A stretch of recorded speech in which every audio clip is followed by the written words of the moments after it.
Hey all, welcome back to my channel Higher Ready. இப்பதான் channel first time பாக்குறீங்கன்னா welcome to my channel Higher Ready. நம்மளுக்கு ரொம்ப தெளிவா தெரியும் 2026ல நிறைய ட்ரெண்டிங்கான AI டொமைன்ஸ் இருக்கு. AI ட்ரெண்ட்ஸ்னு சர்ச் பண்ணீங்கன்னா டாப் 10ல இருக்கக்கூடியது AI ஏஜென்ட் அண்ட் RAG தான். பிகாஸ் ரிட்ரைவல் ஆக்மெண்டட் ஜெனரேஷனுக்கு பவர் ரொம்பவே அதிகம். பிகாஸ் ஹாலுசினேஷனை இது முற்றிலும் ப்ரிவென்ட் பண்ணிரும். சோ அதனால இன்னைக்கு நம்ம டாப் 10 RAG ப்ராஜெக்ட்ஸ் எதெல்லாம் நீங்க ரெசியூம்ல ஆட் பண்ணா அது ஈஸியா ஷார்ட் லிஸ்ட் ஆகும் அப்படின்றத we are going to see. The first project that you could add in your resume is RAG powered lawyer. இந்த நேம பார்த்த உடனே is it a lawyer based project, இத லா படிக்கிற ப்ராஜெக்டா அப்படின்னு உங்களுக்கு ஒரு டவுட் வரும். No, it is not. Instead நீங்க ஒரு ChatGPT கிட்ட போய் ஒரு கொஸ்டின் கேக்குறீங்கன்னு வச்சுக்கோங்களேன், அது உங்களுக்கு எந்த மாதிரி ஆன்சர்ஸ் கொடுக்கும்?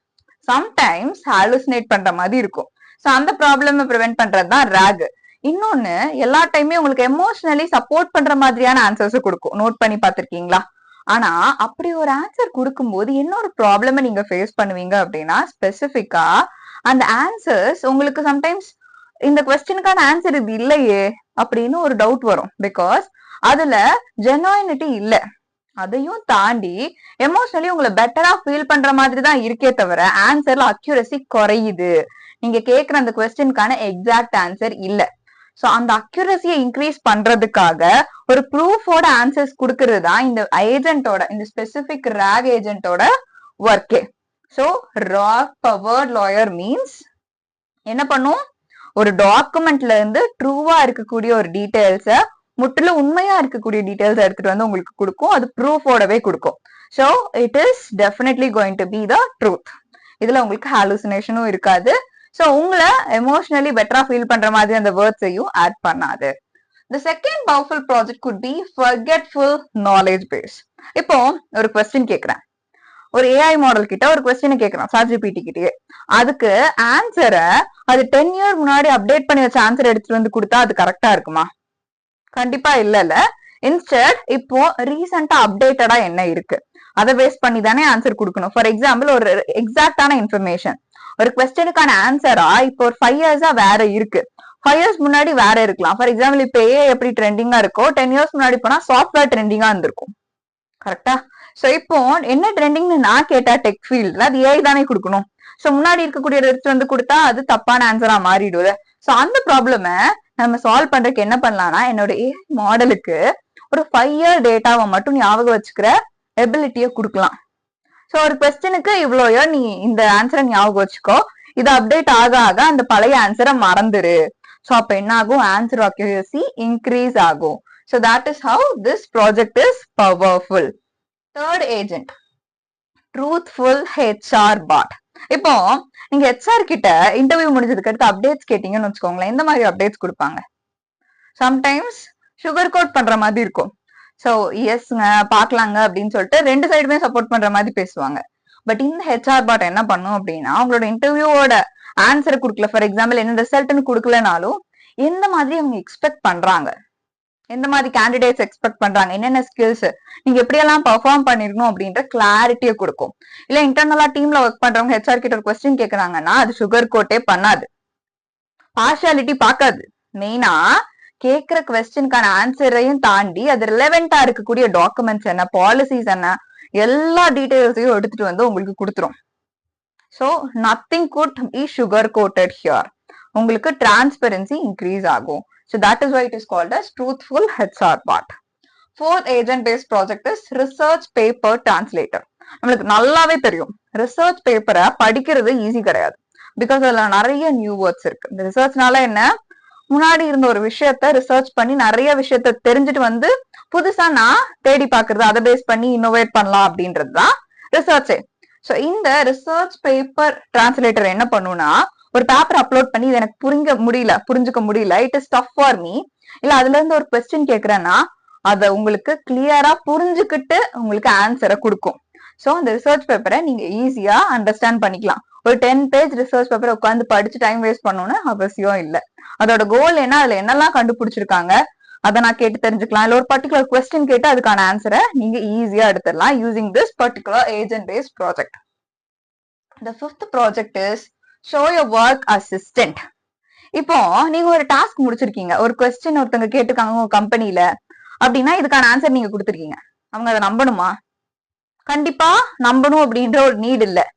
அதுக்கு ஒரு ப்ரூஃப் வேணும்ல. அதே மாதிரி நீங்க ஏஐ கிட்ட ஒரு கொஸ்டின் கேக்குறீங்க, அந்த கொஸ்டினுக்கு ஆன்சர் கொடுக்குது.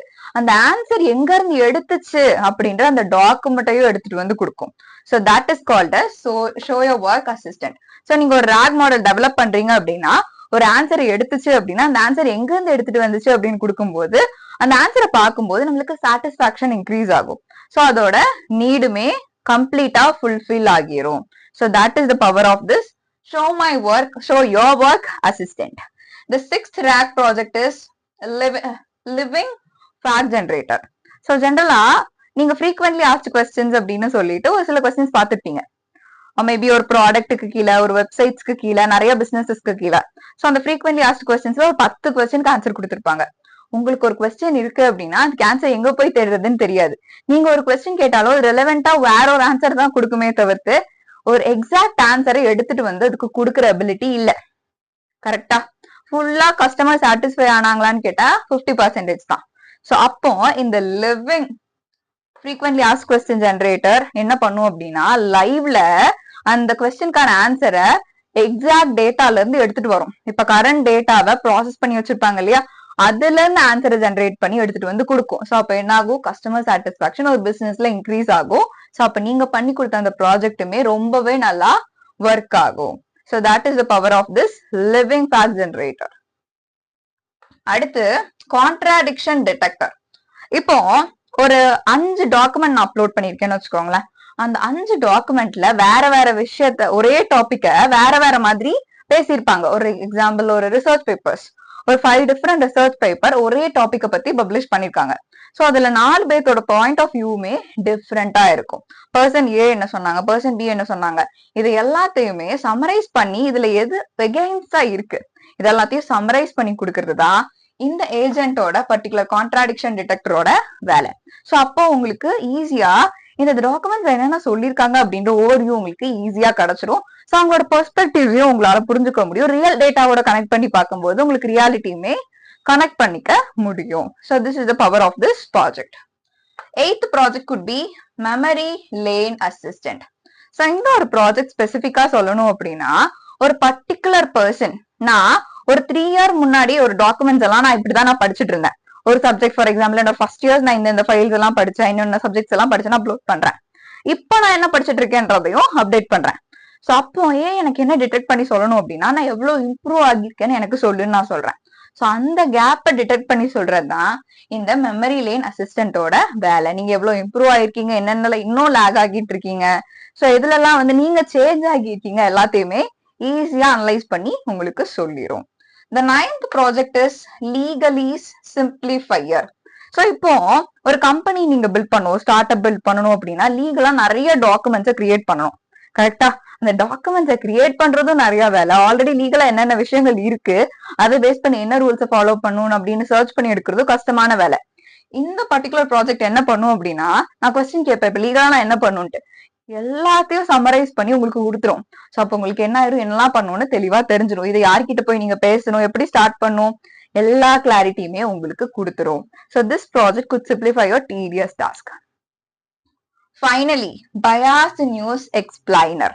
இப்போ இந்த bias அப்படின்ற வேர்ட் எதுக்குன்னா, இப்ப எனக்கு ஒரு நியூஸை பத்தி தெரிஞ்சுக்கணும்னு வச்சுக்கோங்களேன், நான் ஒரு பேஜ் 2 பேஜ் ஃபுல்லா ரீட் பண்ணும்.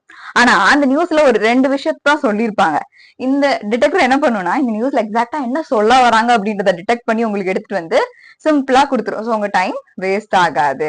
ஸோ இந்த ஏஜென்ட்ஸ் எல்லாமே மெயினா ஒரு கோலை தான் ஃபாலோ பண்ணுது. ரொம்ப நேரம் நீங்க டைம் ஸ்பெண்ட் பண்ணி பண்ற ஒர்க்கை சிம்பிளா முடிச்சு கொடுத்துருது. உங்களோட டைமை நீங்க சேவ் பண்ணி இன்னொரு ப்ரெஷியஸான ஒரு விஷயத்துல இன்வெஸ்ட் பண்ணிக்கலாம். ஸோ இந்த ப்ராஜெக்ட்ஸ் எல்லாம் டெவலப் பண்றது நிறைய பேருக்கு இந்த மாதிரி ஹெல்ப்ஃபுல்லா இருக்கும். ஸோ கம்பெனிஸுமே இது அதிகமா they are expecting you this kind of skills, this kind of projects. So AI agent base பண்ணி ப்ராஜெக்ட்ஸ் பண்ண ஸ்டார்ட் பண்ணிருங்க. இப்போ இப்பதான் நீங்க ஏஐல உங்க கரியரை ஸ்டார்ட் பண்ணிருக்கீங்களா, உங்களுக்கு எங்க ஸ்டார்ட் பண்றதுன்னு கிளாரிட்டி இல்லாம இருக்கு அப்படின்னா I have a 4-week live AI training. இதுல ஆல்ரெடி 2 batches கம்ப்ளீட் ஆயிடுச்சு, 3rd batch is ongoing.